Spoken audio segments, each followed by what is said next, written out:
comic book fans. I'm Joe, and welcome to Anachronic Comics. Now, last week we had episode 0 of a new series that I have on the channel that I'm doing with my friend Dave, and that's called 101 Dark Nights. Now, that first episode is one that you need to watch, episode 0. This is episode 1. See how fancy we are with our numbers.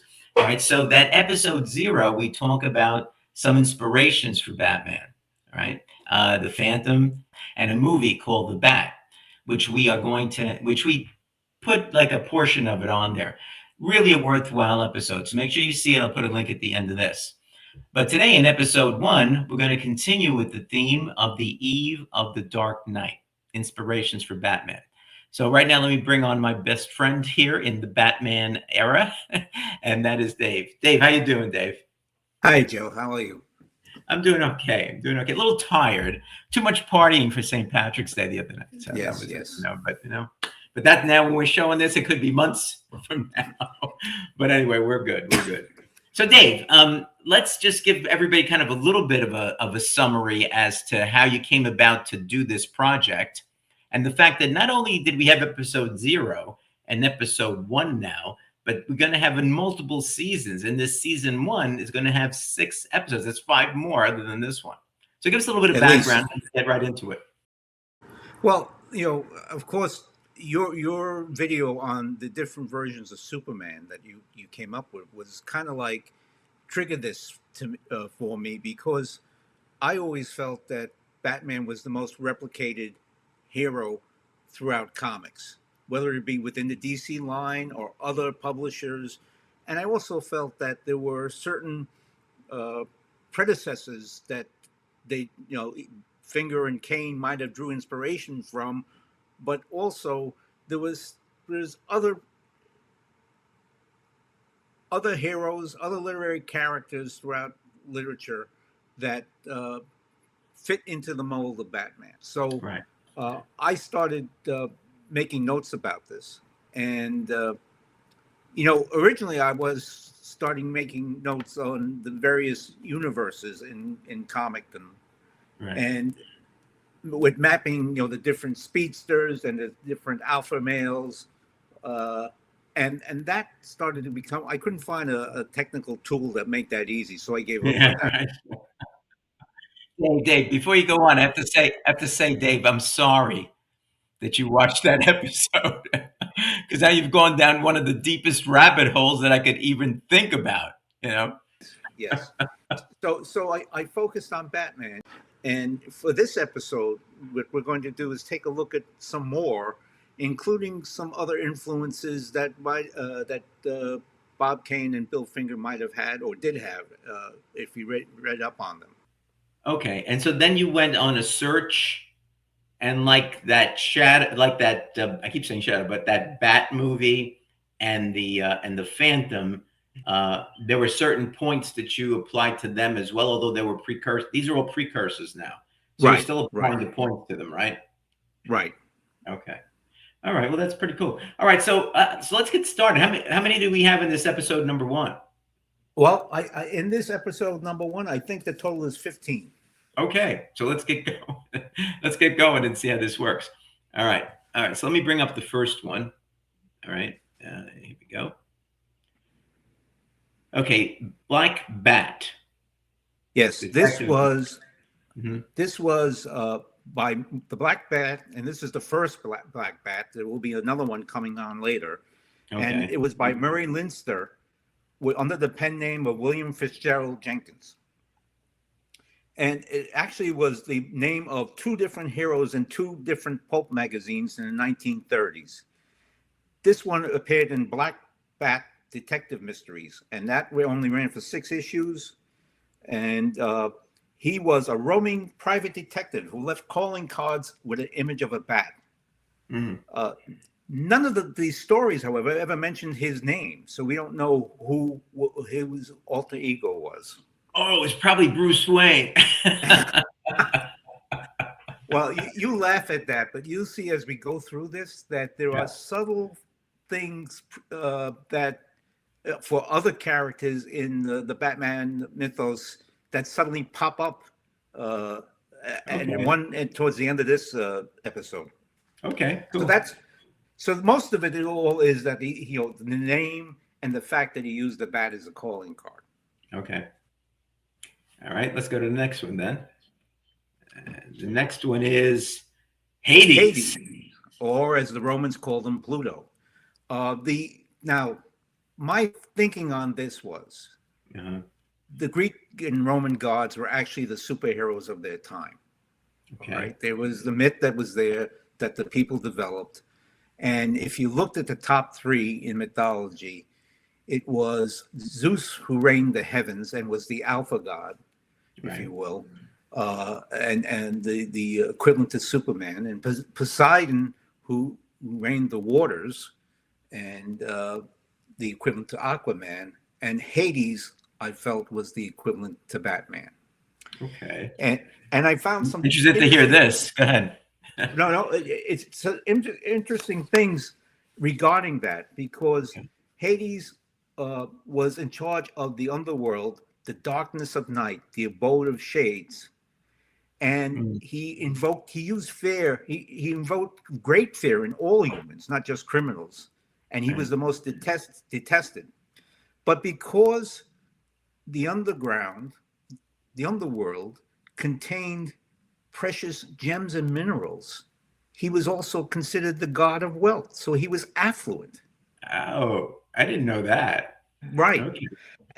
And but also because the earth provides nourishment through crops, he was also thought as benevolent and as a giver of wealth Oh, and harvest to people.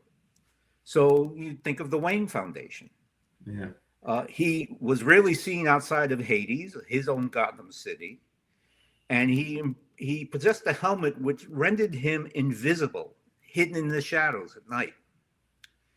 He also had a dog, kind of like Ace, but his name was Cerberus, and he had three heads. Okay, so you're not saying here that Bill Finger or Bob Kane thought of Hades when they were creating Batman. You're just I'm saying that this character falls in line with the Batman template. all right. Let's see what you got up next here. After this Hades thing, I'm really interested. Spring Heeled Jack. I never heard of this before. And look, he's got a bat uniform. Yes, and this particular drawing of him, that's why I picked it. This drawing is because this is comes closest to the feel of Batman here. He was an entity in English folklore in the Victorian era, and Mhm. he was a real person, or at least people thought he was. In 1937, excuse me, 1837, not 1937, he was sighted for the first time, and he was reported all over the United Kingdom, suburban London, the Midlands, Scotland. Uh, Hmm. there was many theories about the nature and identity of Spring Hill Jack. He was very popular in his time because of the details of his bizarre appearance. Is he would strike fear in people, and the Hmm. ability to make extraordinary leaps, maybe with a bat line, who knows. They talked about him having clawed hands and eyes of fire, uh, and he could breathe blue and white flames out. Uh, he was written into several penny dreadful stories in the later half of the 19th century, initially as a villain, but then later on, he became a folk hero. He became a costume, altruistic avenger of wrongs and protector of the innocents, and a precursor to pulp fiction and comic book superheroes. And there have been, I've seen them over the last 10 years or so, there have been graphic novels or comics based on this character. Looks pretty interesting. Interesting character. I'm sure he's in the public domain now. If he ever Yeah, oh, was, if absolutely. he ever Yeah. was not. Okay, that's cool. All right, next up. Let's see what we got next. This guy is Um, familiar to most of us. Robin Hood, right? Yep, that's him. Okay. Uh-huh. And again, he was a heroic outlaw in English folklore, skilled archer and swordsman. He's depicted as being of noble birth in some versions of the legend. Hmm. And in modern retelling, he's sometimes depicted as having fought in the Crusades before returning to England to find his lands taken by the Sheriff Nottingham, his law enforcement adversary, if you will. Of course, he has a group affiliations, not the Justice League, it's his own Merry Men. And his hidden lair is Sherwood Forest. His card is not a bat, but an arrow that he Hmm. leaves Yeah. to mark. And his confidant, his Alfred, is Friar Tuck. Very Tuck. Yeah. Ooh. All right. Who do we got next? And I think that's one that people can see pretty easily, as Yes. opposed to Spring Heel Jack, who I never heard of before. Okay. Captain Satan, King of Adventure. Wow. Yeah, he was created by William O'Sullivan and first appeared in Captain Satan magazine in 1938. Captain Satan was really rich, bored playboy Carrie Adair. He was characterized as a Robin Hood type, and he had a gang that takes from bad guys. But sometimes he was more of a privateer, taking a cut of his spoils before giving out the rest among his men. His group of merry men was called Satan's Crew, and he had a right-hand man named Slim. He also had, believe it or not, a law enforcement liaison, somebody who knew what he was doing and helped him in it, by the name of Joe Drescher, chief agent of the FBI. And he had a confidential manservant by the name of Jeremy. I And love it. lastly, he had a deranged nemesis called the Sinister Hyena. Luckily, they didn't call the Joker the hyena, though. I mean, it is really, really cool. I have to say, I love this cover. I love it. All right, so he had a lot of similarities with Batman. It seems. All right, let's go on to the next one. Oh, now I watched the. I don't know when the movie came out. Like, was it the 1930s or 40s or whatever? I discovered the Scarlet Pimpernel years and years ago. It was really quite cool and clearly like superhero like. So I want to hear Exactly. how you how he's a Batman precursor here now. So this is interesting because uh, Scarlet Pimpernel by Baroness Orczy, I think the way it was a historic novel in 1905 set in the reign and terror in France at the start of the French Revolution. So he was a hero, but he was a hero to the aristocracy because they were being led away to be beheaded, and he kind of like stopped people from doing that or tried to save those aristocracy. Hmm. Uh, he was an Englishman in France, and by the name of Sir Percy Blakeney, and he led a double life. He was a wealthy fop. Okay, Right. that was his persona as Sir Percy, but in reality, he was a swordsman and quick-thinking master of disguise and escape artist. His group was the League of the Scarlet Pimpernel, and he left the calling card of the flower itself. His adversarial love interest was his wife. She was all for the revolution, and she was part of the group that was going after the aristocracy. And he was motivated by tragedy when his wife caused the death of a good friend of his, the Marquis de Saint Cyr, and the Marquis's son to be guillotined.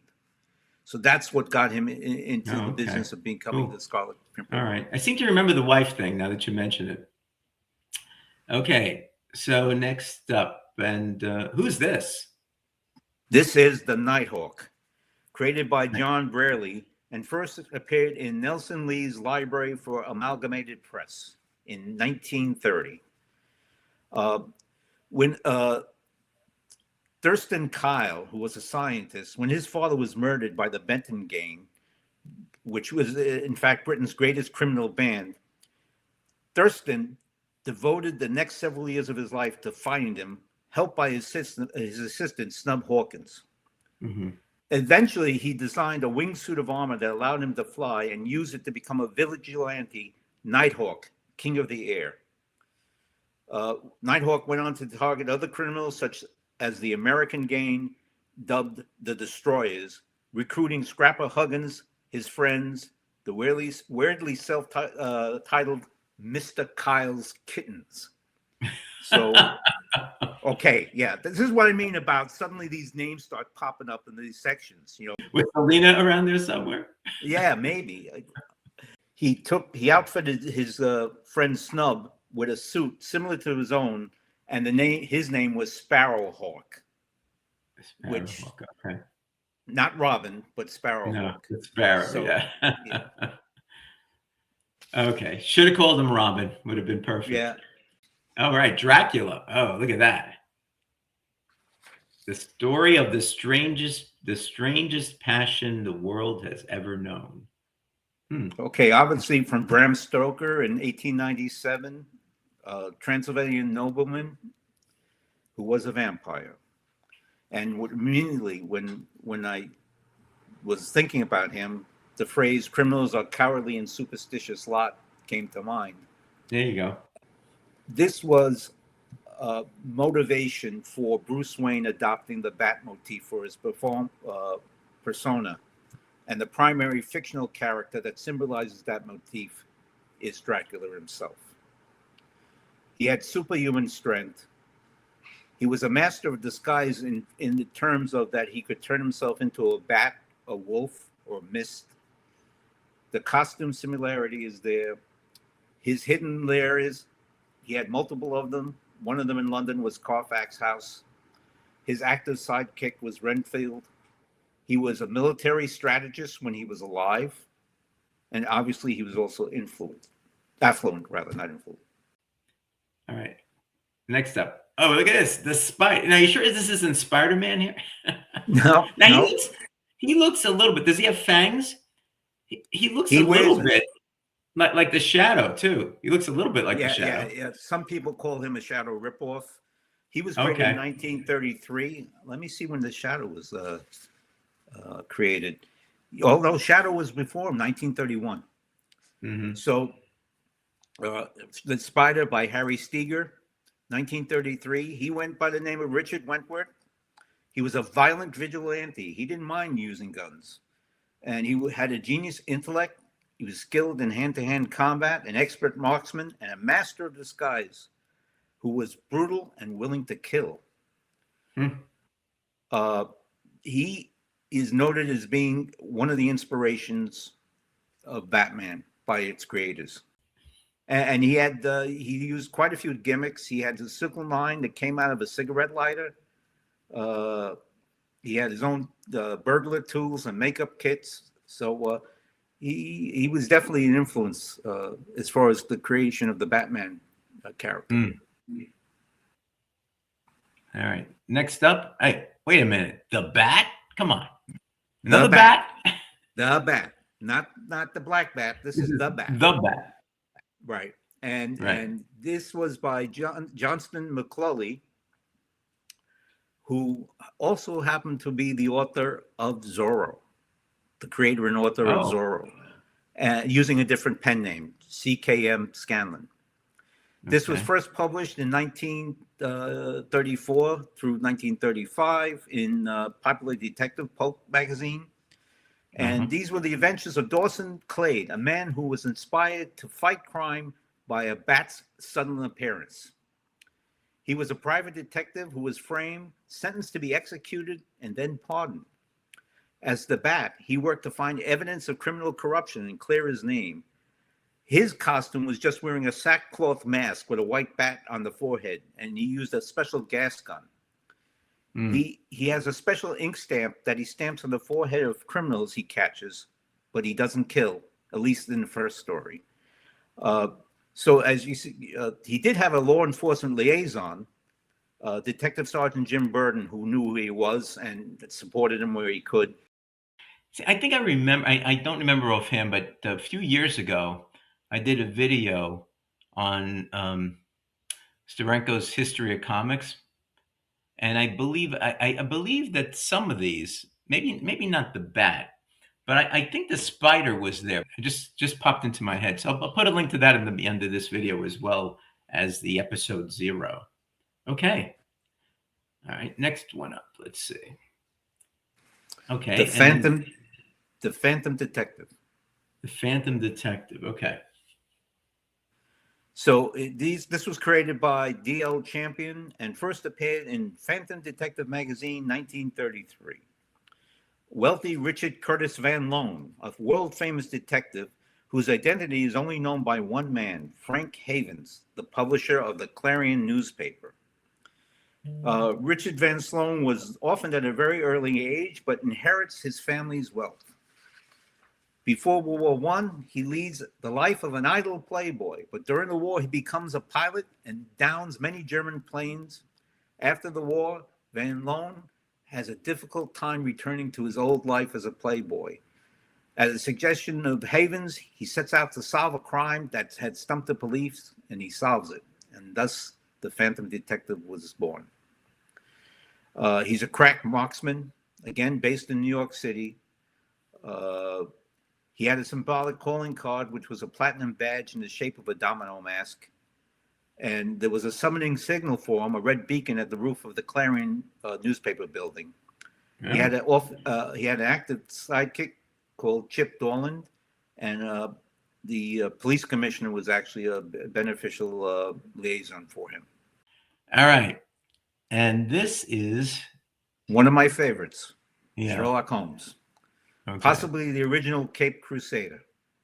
Okay. He's the gold standard for literary detectives, and he first appeared in A Study in Scarlet in 1887 by Sir Arthur Conan Doyle. One note on this is that both Mrs. Hudson and Alfred were very frustrated that their individuals of their employers would forego meals while actively engaged on a case. And this is a theme that gets repeated often, in the Batman stories, where Alfred would prepare something, put it aside, and Bruce would never have it down in the cave. And Sherlock was an inspiration by the creators of Batman. So he was a skilled weaponer, baritsu, and swordsman. Although again, he was not lethal in his fighting. His locale was London, but he had several hidden lairs throughout the city. He was known for keeping multiple apartments that he would go into and get his supplies or hide out or etc. or change into a different persona. His Catwoman was Irene Adler, who got the better of him in A Scandal of Bohemia. His confidant obviously was Watson. However, he had multiple Robins. They were called the Baker Street Irregulars. Right. His law enforcement liaison was Inspector Lestrade or Grayson and several others. He too honed his skills abroad in the Himalayas when he took that hiatus where Conan Doyle wrote him off as dead after the final problem. He was actually traveling the Orient and picking up several methods of fighting and deduction, etc. I think that the number I might be a little bit off on the numbers, but I think there are 60 short stories and 4 novels that Doyle wrote. And then his son, Adrian Conan Doyle, wrote some additional stories after him. Okay. All right. And Zorro. Out of the night when the moon seems so bright. That's right. Comes the fox. I remember the Disney show. Disney show on this. I used to watch it all the time. Comes the marksman known as Zorro. So Zorro was by Johnston McCauley, and he was created in 1919. Wow, I didn't realize it was created that far back. Yeah. Appearing in works set in the Pueblo of Los Angeles in Alta California. Zorro means fox in Spanish, and he is portrayed as a dashing masked vigilante defending commoners and indigenous people of California against corrupt and tyrannical officials and other villains. He had a high bounty on his head, but is too skilled and cunning for the bumbling authorities to catch. And I think in the Disney films, there was really a bunch of bumbling authorities, if I remember. His secret identity was Don Diego de la Vega, Yep. a young man who was the only son of Don Alejandro de la Vega, the wealthiest widowed landowner in California. So he came from an affluent family. Uh, he learned his swordsmanship in the University of Spain and created a masked alter ego, which, when he was unexpectedly summoned home by his father because California had fallen into the hands of an oppressive dictator. Where they lived, this vast hacienda contained many secret passages and tunnels leading to a secret cave that serves as headquarters for Zorro's operation, There you and go. Tornado, which was his horse, his black steed. To divert suspicion on his identity, he hides his fighting abilities while pretending to be a coward and a fop. And he had two confidants. Bernardo, which in the Disney films was this mute servant. Oh, if you yeah, remember. yeah, yeah. Uh-huh. Okay. And also Frey or Felipe or Friar. And now think about Friar Tuck from Robin Hood. Robin Hood. Well, he had his own friar that he was, he was confidant with. So next up is all right. So this is one of my favorites. Yes.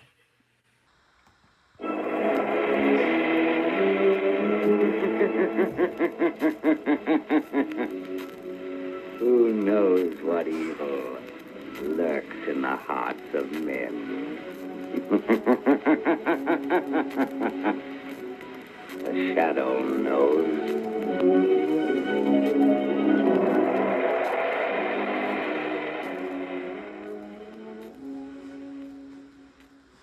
The Shadow by Walter B. Gibson, created in 1931.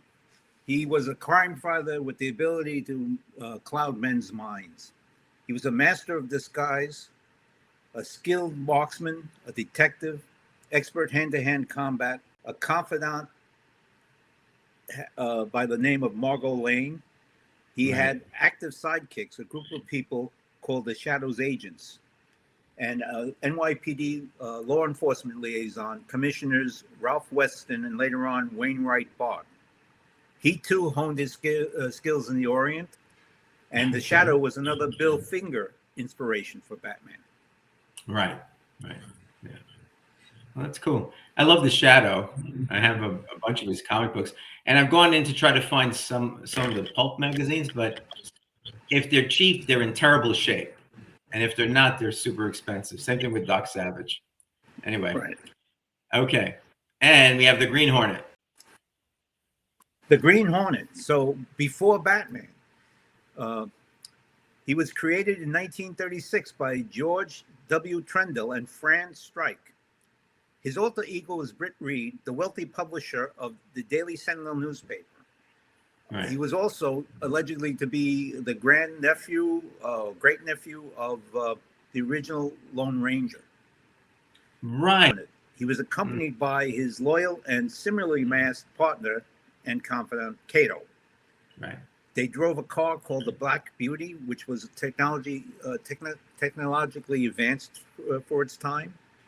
And though both the police and the public believed the Hornet to be a wanted criminal, Reed used that perception to help him infiltrate the underworld, leaving behind for police the criminals and any incriminating evidence he had found. He had a Green Hornet seal as a calling card, and he had a hidden lair in his apartment. He had two specialized non-lethal guns, one firing a stream of potent knockout gas and the other one producing electric shocks, otherwise known as the Hornet's Sting. Okay.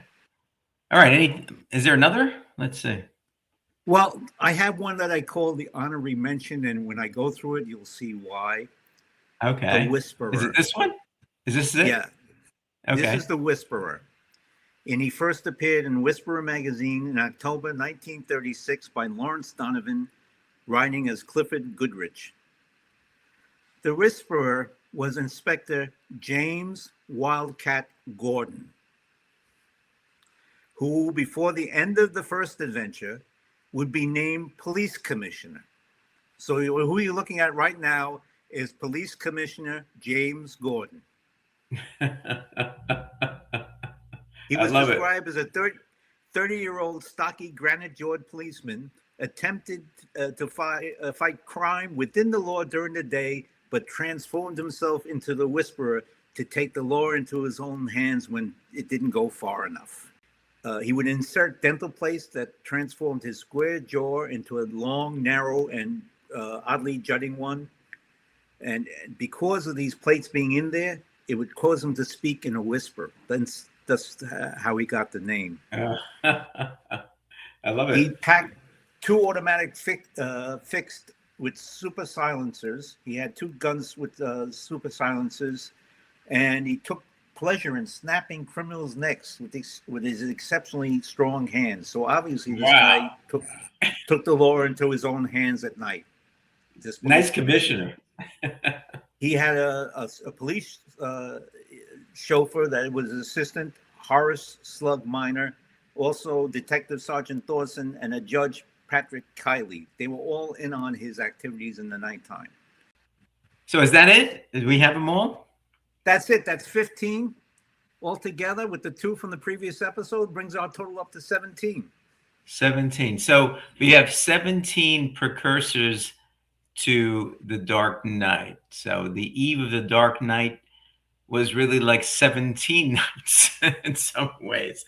Well, that's a rich, think about it. I mean, it's really a rich basis for Kane and Bill Finger, Rob Kane and Bill Finger to have known and to think about. And, and we spoke about the Spider and some of the other stuff like that. You got to remember, people like Lee and Kirby, all those people, they were back then, they were reading this stuff. I mean, this was stuff that they read. And I do have a literary family tree. So here we have Batman being inspired, according to Kane and Finger, Da Vinci's drawings.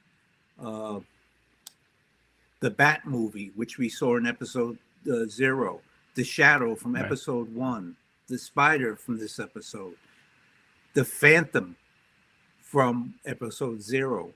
But then, if you notice, and also Zorro that we mentioned in this episode, but also Zorro was the inspiration for the Phantom, and it was the inspiration for the Spider, and it was the inspiration for the Shadow. And Zorro was actually based on a real person, Joaquim Huertas. Okay. The Phantom was also inspired by Mowgli from the Jungle Book and by Tarzan.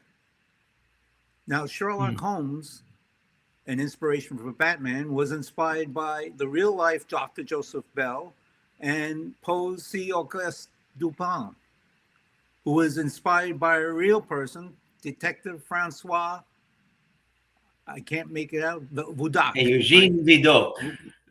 Right. So it's interesting that if you look at this tree, the inspiration came from other works of literature, but they also come from actual people. So yeah, that's really cool. That's really cool, Dave. Okay, so Batman was based potentially on 4 real people. All right, gotcha. So that was pretty rich, all right? So we have 17 people that are in the can right now. So give us a little bit of a preview of what episode 2 is going to be like. And in next episode 2, which we call Dark Knights of the Golden Age, we're going to see that Batman exists now, but there are throughout the world versions of Batman popping up here and there. Okay. Unfortunately, we don't have a lot of information on them, but their images themselves seem like echoes of Batman. Okay. And this is all during the Golden Age we're talking about. And this is all going during the Golden Age. Okay, good. So we'll look forward to that. We'll put that together and we will show it maybe next week. That sounds good. All right. Dave, thanks a lot. A lot of information. Fits right into my historical bent on this channel that I went to.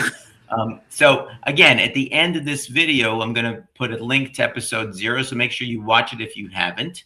And I'm also going to put a link to my history of comics by Steranko, because I think we mentioned some of these characters, at least like the Spider, in that as a precursor to the superheroes. So Steranko kind of had this idea too, and he's got some of that that's in there.